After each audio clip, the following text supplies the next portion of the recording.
Greetings.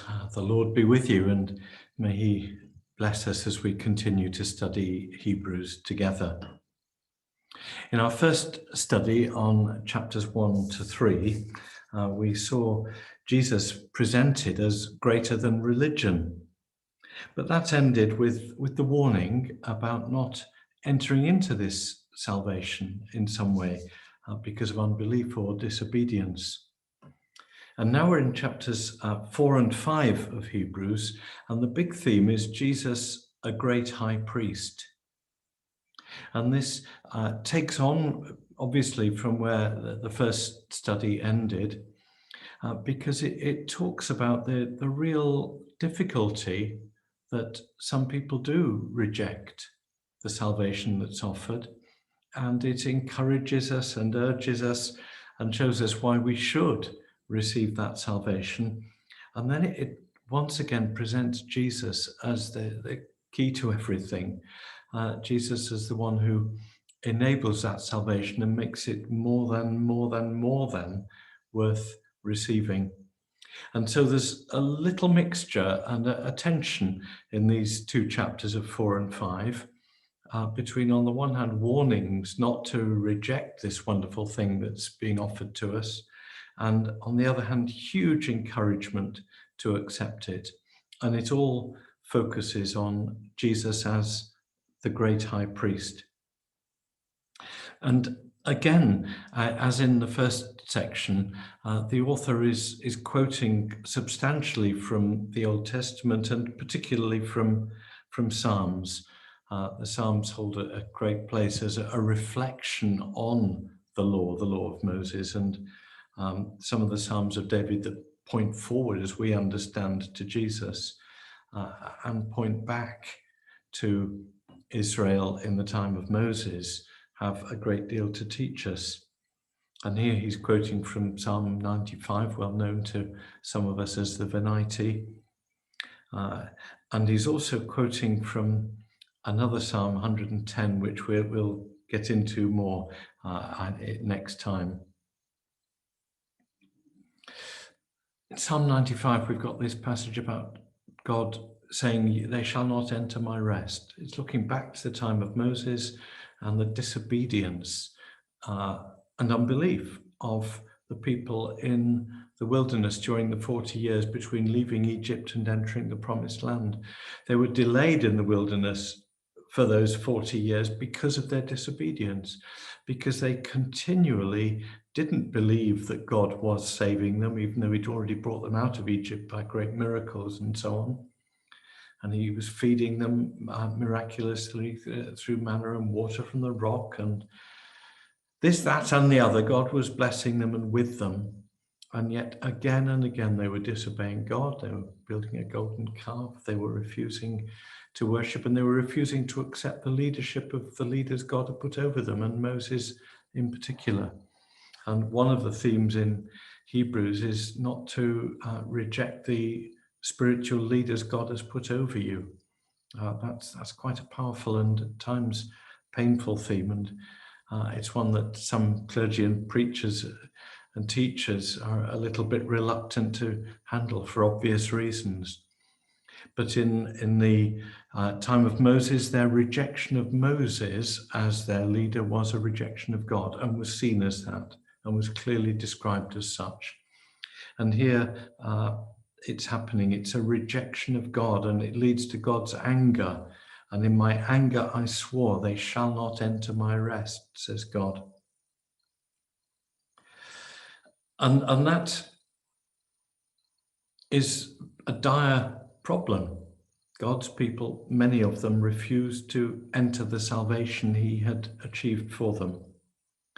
And therefore Hebrews opens chapter 4 by saying, "Therefore, while the promise of entering his rest is still open, let us take care that none of you should seem to have failed to reach it.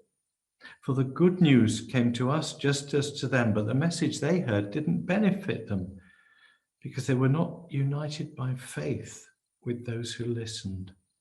But we who believed enter that rest." The promise of salvation that was open to the people in the time of Moses, even though that salvation was less understood unless clearly explained and wasn't focused on Jesus in the way we get it, that promise of salvation is still open. Because God is still saying, today, if you hear his voice, do not harden your hearts. Now again, that's back to Psalm 95, a long time after David, and a long time before Hebrews. And the argument of Hebrews here is that the promise remains open. The offer of salvation is still on the table for us. And we enter it by faith, by believing. And obedience was a symptom of unbelief in the time of Moses, in the time of those 40 years in the desert. They didn't believe and they didn't obey. And Hebrews is telling us we can enter in to that rest. It's described as rest. It's described alongside God resting on the Sabbath day, the seventh day from his work of creation. And his rest, which is one of the pictures of heaven and eternal life, his rest is on offer to us. Let's not fail to enter that rest. That rest is another word for salvation. But of course, the Jewish people, the Hebrews of the day in which this was written, believed that God had given them rest, that had brought about all the promise through Moses. They'd come into the promised land, not through Moses, but through Moses' successor, Joshua. And they believe that they have the promised land. And many Jewish people today will base all their belief in following God on the land and the importance of the land, the promised land. And much of the Zionist movement is to do with that, entering back into Zion, Jerusalem, the promised land. And believing that the promised land, what we call the Holy Land, the lands of the Bible, that bit of geography, that is the content of God's promise. That is the rest. That is the Sabbath. That is the salvation.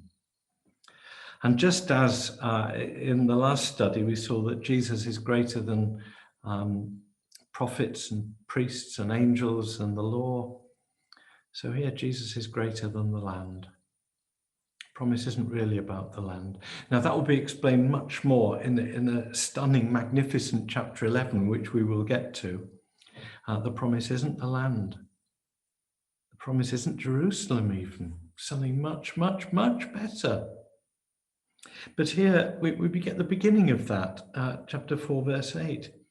For if Joshua, the one who took them into the promised land, if Joshua had given them rest, God would not speak later about another day. Joshua took them into the promised land, but it's Psalm 95, written hundreds of years after Joshua, that says, today, if you hear his voice, don't enter his heart, don't harden your hearts. Today you can enter the rest. Today you can receive salvation, O Hebrew people, to whom Psalm 95 was initially addressed. And that still remains true today, as it was true 2,000 years ago or so when Hebrews was written. Hebrews is saying, the promised land, that's not God's rest. Not really. It's a foretaste of it, but it's not the real thing. Come off it. I've already had to tell you not to focus on prophets and priests and angels and the law. Don't focus on the land either. Now get into modern day Israel or a lot of Israel Jewish writings, and you'll find the focus on the land, ha'eretz, is so strong. The land is what counts. And here this utterly undermines that for Hebrew people who come to believe in Jesus, as all are called to do, Jews and Gentiles equally. But it's saying here to the Hebrew people, Joshua didn't give you rest. Promised land isn't a real thing. It's not the real deal. It's not really what God was promising to Abraham. What God was promising to Abraham was much bigger. It's all about Jesus. And there's much more detail, as I've said, in chapter 11. So verse 9 of chapter 4, a Sabbath rest still remains for the people of God. For those who enter God's rest, cease from their labors as God did from his. God's rest will be real rest. Go into the promised land, you still have to work, you still have to toil the soil, till the soil, you still have to build your buildings, you still have to do your trade and your work, and you have your law courts and your sacrifices. You have to do all the work of being in the land. Now, it's a good land, a land of milk and honey, but you have to work it. And the promised land is not that. The promised land is real rest. The real promised land is real rest. And so let's make every effort to enter that rest. If you think you've received salvation by living in a good land, if you think you've made it, you've achieved it, you've got a comfortable life and stuff is all right, and you live in a free country and you have more than enough to eat and drink, and you have holidays and you have all the good things that this world can offer, don't for a moment think that that's it. Let's still make every effort. Let's strive to enter the real rest.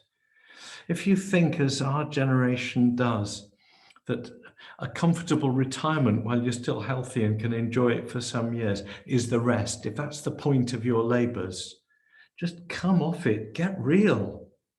Let's make every effort to enter the rest which God is offering, because it's wonderful. And that's where our faith, our hope needs to focus. Not on the land, this earth, the good things of this earth, but on something much better. Not even on good relationships and friendships and all the wonderful things that this world has to give us, and even potentially a happy and healthy retirement. That's not the point. That is not the point of this life. The point is to enter the rest which is eternal, and that's all about Jesus.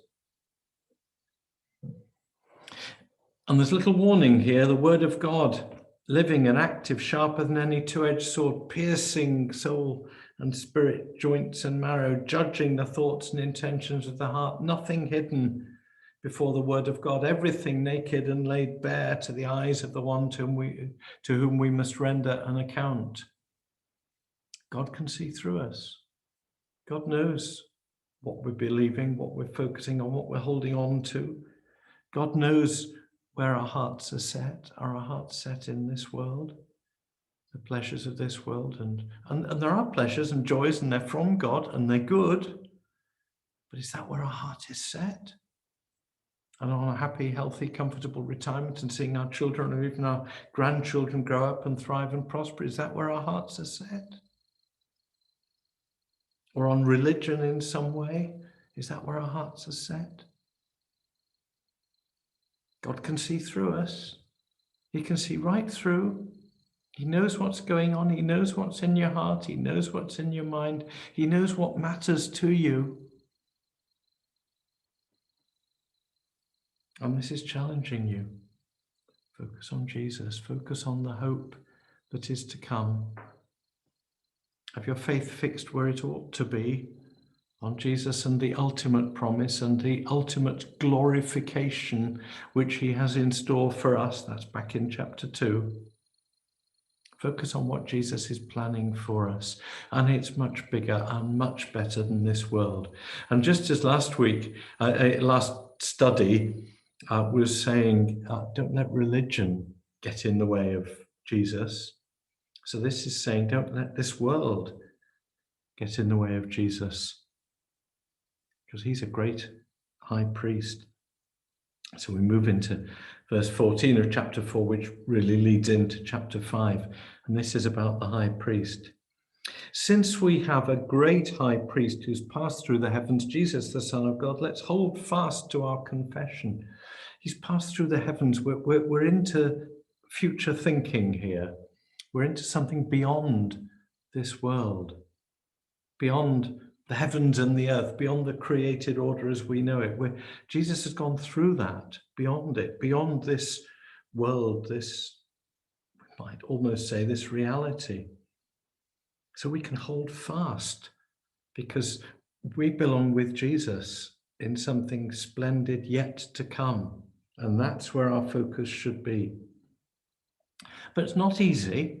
And we have a high priest who will help us, who will hold our hands through this world and into the next world, and who will help us in this world to keep it in perspective, not to let this world become our God and our goal, any more than religion should be our God and our goal. We don't have a high priest who's unable to sympathize with our weakness. We have everyone who, in every respect, has been tested as we are, yet without sin. God understands. God understands our weaknesses. He understands our sinfulness. He understands our temptation. He understands that we can easily get fixed on this world and think that's what matters, or we can easily get fixed on religion and think that that's what matters, and religious speculation and angels and all that stuff.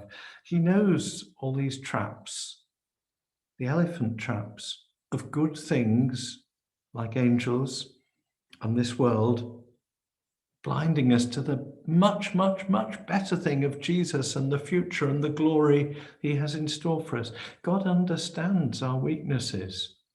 God understands that we can be distracted and diverted and led astray from what really matters. Therefore, let us approach the throne of God with boldness, so that we may receive mercy and find grace to help in time of need. That's verse 16, the last verse of chapter 4. And that's a huge, powerful thing. Let's approach the throne of God with boldness, seeking his mercy and his help as we are in such danger of being trapped by the joys and good things of this world, or trapped by religion into taking our eyes off Jesus and off the much, much, much better things he has in store for us. So we need to come to God, and we can come to God with boldness all the way to his throne of grace. Because we have a high priest who gets us and understands us, we can approach the throne of grace and say, Lord, don't let me be trapped by this world. Don't let me be trapped by religion. Let me see Jesus and follow Jesus and glimpse the glory that he has for us. And let me live for that. And so into chapter 5. Every high priest chosen from mortals is put in charge of things pertaining to God, to offer gifts and sacrifices for sins. He can deal gently with the ignorant and wayward, since he himself is subject to weakness. A good human priest is human and knows what weakness is like and ignorance, and knows that people go astray for all sorts of reasons.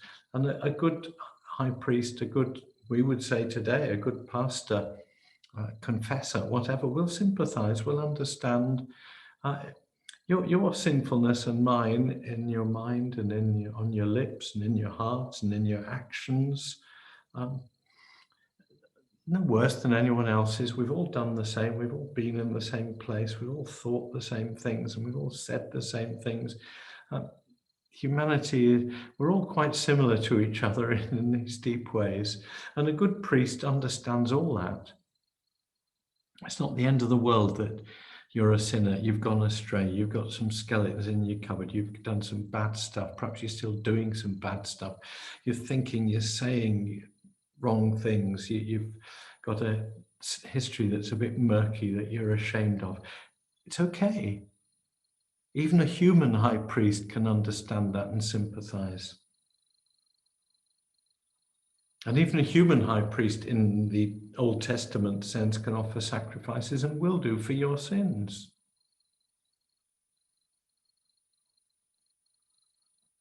But Jesus is bigger and better and wonderful, and he too understands. He knows our weakness, he knows our frailty, he knows our temptations, he knows the sort of things that can lead us astray. Jesus saw Peter take his eyes off Jesus and sink into the water. Jesus was tempted himself not to go through with it. Jesus had to spend days and nights in prayer Jesus had to agonize over his obedience to God in the Garden of Gethsemane, as it were, sweating blood in the agony of his praying that he may remain obedient and not be led astray by the things of this world.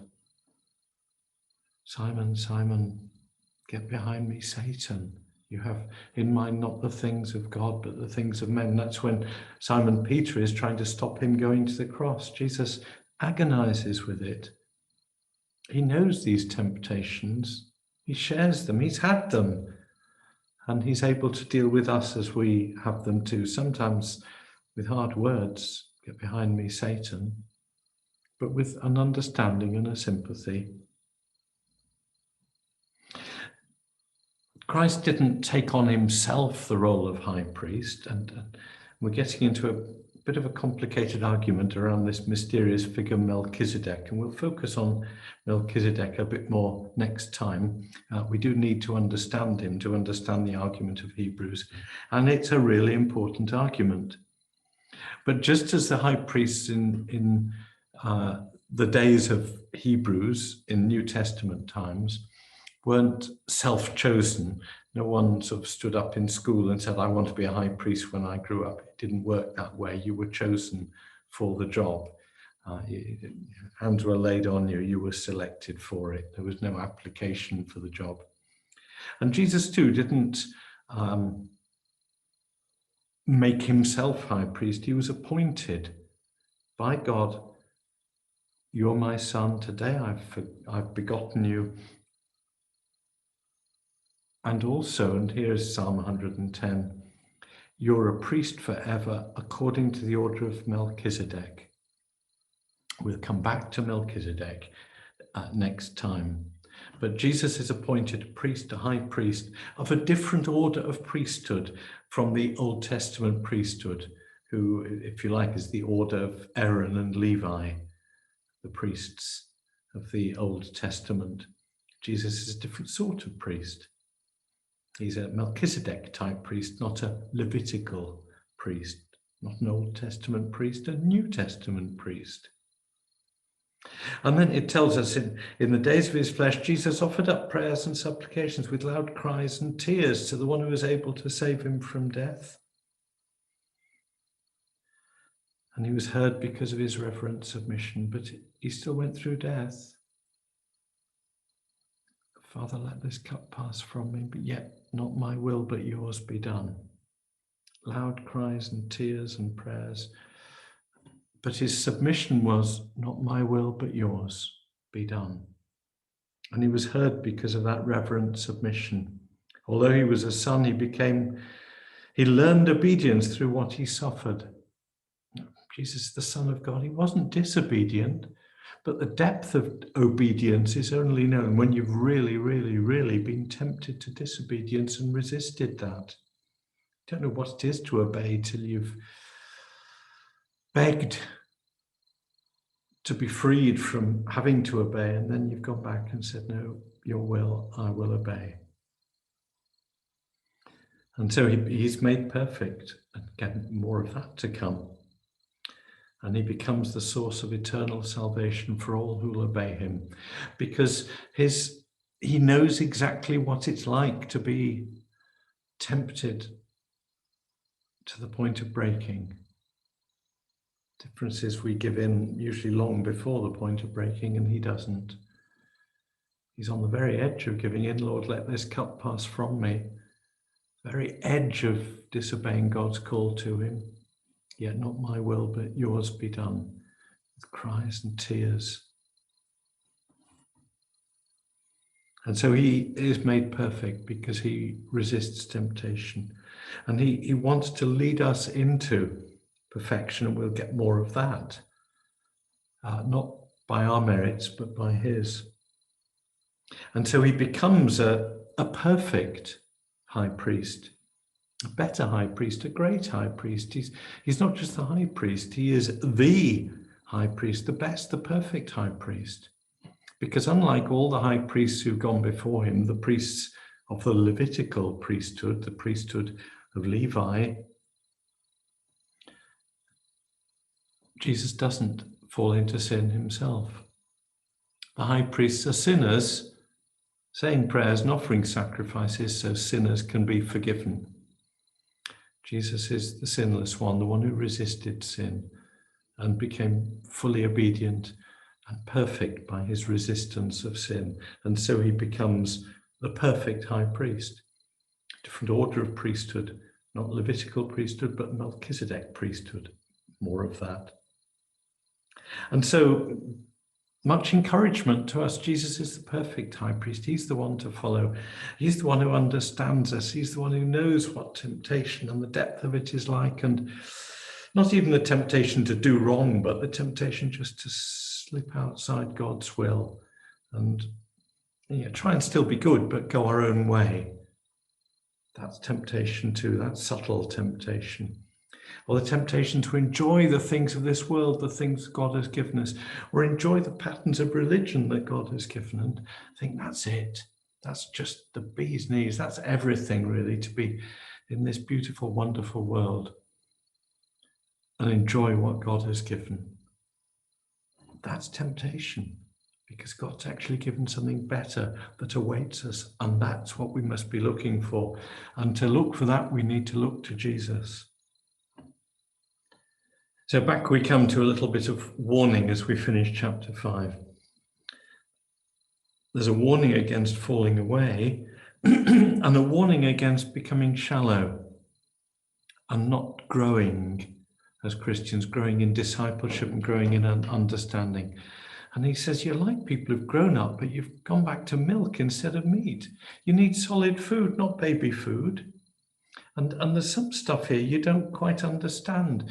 You haven't got an understanding in depth of the way in which Jesus' priesthood is better than the Levitical priesthood. You haven't got an understanding in depth of how Jesus' religion is better than the religion of the Old Testament, the religion of the Bible. You haven't got an understanding yet of how Jesus is better than the land, the promised land, that to which you were called. You haven't got an understanding yet that Jesus is just way, way, way better. You've learned Jesus, you've learned to love Jesus, and you've learned to be secure in this world and in the religion you have because Jesus is there with you. But you've lost the plot because Jesus has something much better in store for you. And that's where you need to be looking. And you're in danger of falling back, maybe falling away, but in falling back into just wanting milk, just wanting it easy, just wanting little Sunday school stories, instead of going deep with Jesus. And that's what the rest of Hebrews is going to do. It's going to take us deep with Jesus. More next time. The Lord bless you.